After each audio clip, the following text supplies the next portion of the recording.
Oke, baik. Assalamualaikum warahmatullahi wabarakatuh. Perkenalkan, nama saya Jihad Syarif dari Prodi Pendidikan Kepelatihan Olahraga dengan NIM 251120841101. Di sini saya akan menjelaskan kasus Pejorka kebocoran data nasional. Nah, di sini saya akan presentasi tugas literasi digital. Baik,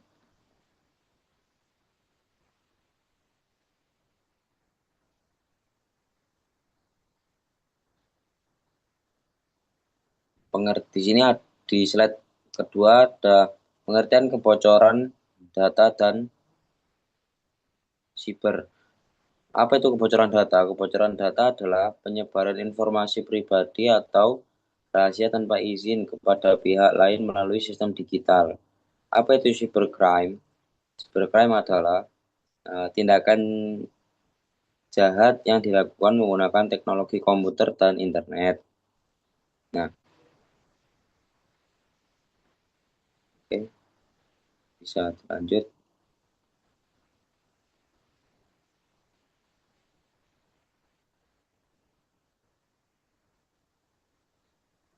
Nah, di sini di slide selanjutnya menjelaskan kronologi kasus Bejorka. Pada tahun 2022 muncullah akun hacker yang bernama Bejorka. Nah, Bejorka mengklaim memiliki data pribadi masyarakat Indonesia serta data yang diunggah di forum-forum berupa berupa di forum internet dan termasuk data-data registrasi SIM card dan pelanggan internet. Dan juga diduga terdapat dokumen pejabat negara yang ikut menyebar. Nah, kasus Bejorka ini menyebar di berbagai media sosial berupa forum online, Telegram, dan media sosial lainnya ataupun Instagram juga bisa. Baik, bisa dilanjutkan.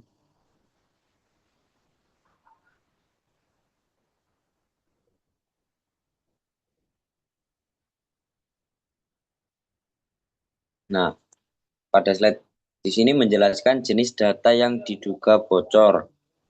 Nah, di sini menjelaskan ada 5.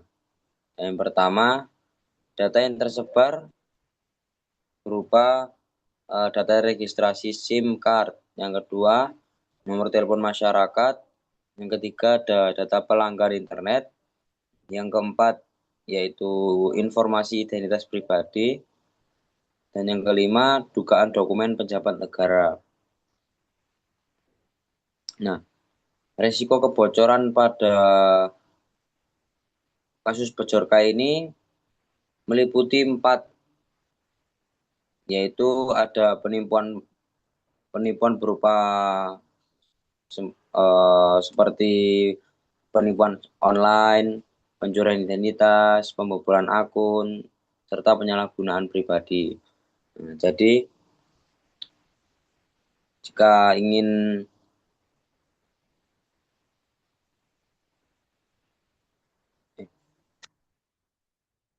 agar identitas kita tidak mudah disadap oleh orang lain, lebih baik kita harus menggunakan pengaman akun lah, kurang lebih seperti itu. Bisa dilanjut.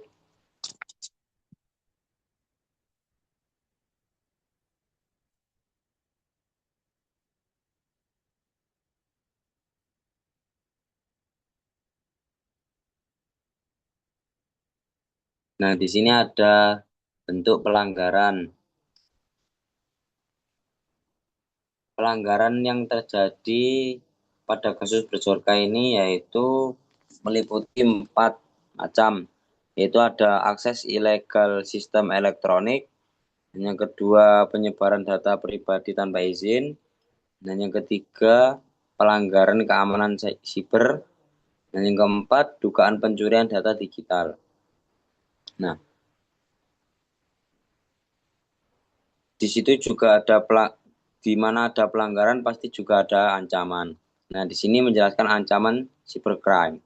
Nah, cybercrime, ancaman cybercrime yaitu meliputi 3 macam, yaitu hacker menyerang sistem. Maksudnya uh, seorang hacker bisa menyerang sistem dengan cara menyadap akun ataupun membobol akun-akun yang terdapat pada yang membobol akun-akun seseorang. Dan yang kedua, lemahnya keamanan data. Maksudnya lemahnya keamanan data kurang lebih mudah diketahui serta kurang lebih seperti itu. Sandi mudah diketahui oleh seseorang. Yang ketiga, ada kurangnya perlindungan digital.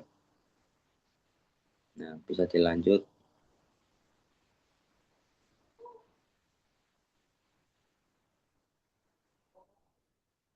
Nah, di sini menjelaskan dasar hukumnya. Undang-Undang ITE Pasal 30 mengatur tentang akses ilegal terhadap sistem elektronik. Nah, itu pada Undang-Undang ITE Pasal 30. Nah, di sini juga menjelaskan Pak ada Undang-Undang ITE Pasal 32, yaitu mengatur tentang pemindahan atau penyebaran data elektronik tanpa hak. Nah, maksudnya pada 2 undang-undang di sini menjelaskan kalau akses ilegal terhadap sistem elektronik yaitu mengakses suatu akun tanpa izin pemiliknya. Itu pada Undang-Undang ITE Pasal 30. Nah, pada Undang-Undang ITE Pasal 32 menjelaskan pemindahan atau penyebaran data elektronik tanpa hak. Nah, maksudnya kurang lebih sama seperti Undang-Undang Pasal 30. Apa memindah atau menyebar data tanpa izin kepemilikannya. Jadi kurang lebih sama mengambil hak orang lain. Kurang lebih seperti itu. Bisa dilanjut.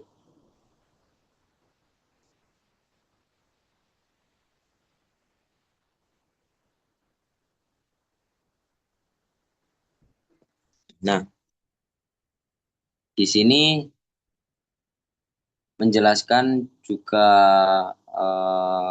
dampak kasus bocorka. Nah, dampak kasus bocorka di sini dibagi menjadi 2, yaitu dampak bagi masyarakat serta dampak bagi pemerintah.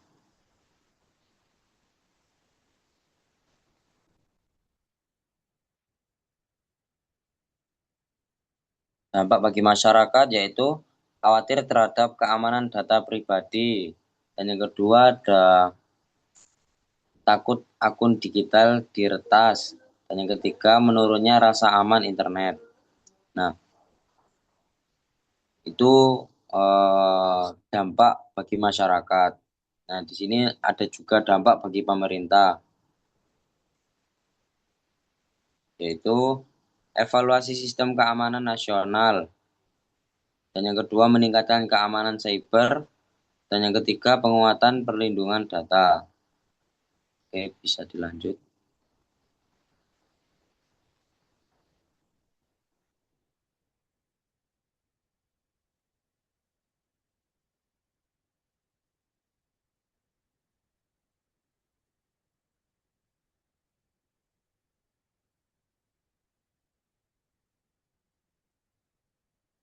Nah, di sini juga menjelaskan literasi digital dan keamanan siber. Nah, di sini menjelaskan betapa pentingnya literasi digital tersebut, yaitu menjaga kerahasiaan data pribadi menggunakan password yang kuat, tidak membagikan data sembarangan, serta waspada terhadap phishing dan hacker. Nah, jadi betapa pentingnya menggunakan eh, situs-situs online ataupun membuat eh, berupa seperti apa Mak? Ya kurang lebih eh, apa namanya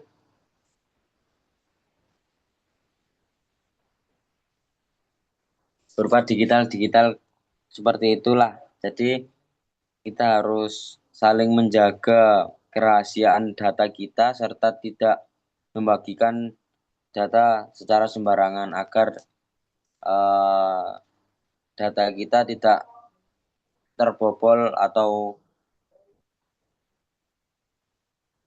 ke sadap sama orang lain. Nah, tips agar keamanan literasi digital beberapa beberapa contoh yaitu gunakan autentikasi dua faktor dan yang kedua rutin mengganti password. Ketiga, hindari link pencurigaan dan yang keempat update sistem keamanan perangkat. Baik, bisa dilanjut.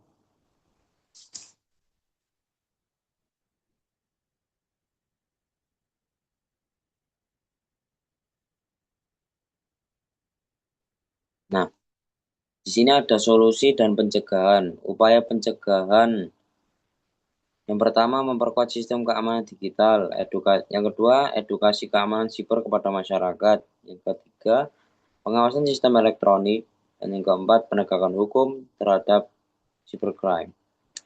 Nah, peran masyarakat terhadap pencegahan tersebut yaitu pertama menjaga privasi data, dan yang kedua bijak menggunakan internet, dan yang ketiga melaporkan aktivitas mencurigakan.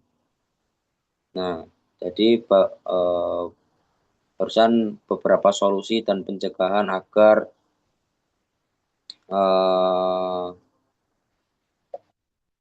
apa sistem-sistem keamanan digital agar tidak mudah disadap oleh orang lain. Baik, bisa dilanjutkan.